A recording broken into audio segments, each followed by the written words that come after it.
गणित वाचा दिलंय एका संख्येला 15ने गुणल्यावरी 18ने गुणल्यास गुणाकार 36 वाढतो.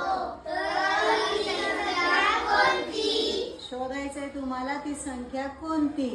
तर आता हे गेस करणं किंवा दिलेल्या पर्यायामधून पटकन एखादं उत्तर सांगणं हे आपल्याला करायचं नाही. असं गणित आलं तर काय करायचं बघा. एका संख्येला संख्या माहित नाही आपल्याला ती शोधायची. 15 ऐवजी 18ने गुणलं. 15 ऐवजी 18. मग मला सांगा 18 आणि 15 मध्ये कितीचा फरक आहे?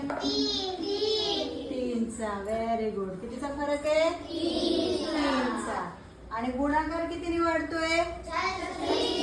36ने गुणाकार वाढतोय. गुणिले वाढतायत म्हणून आपण आता उलट करायचं, भागिले करायचं. काय करायचं?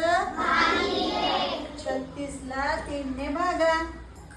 36 भागिले 3 म्हणा. 3चा पाडा.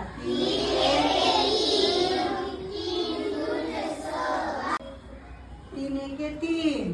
लक्ष द्या इकडे. आधी माझं लिहून तर होऊ द्या मग पुढचं म्हणा. आता करा भाग.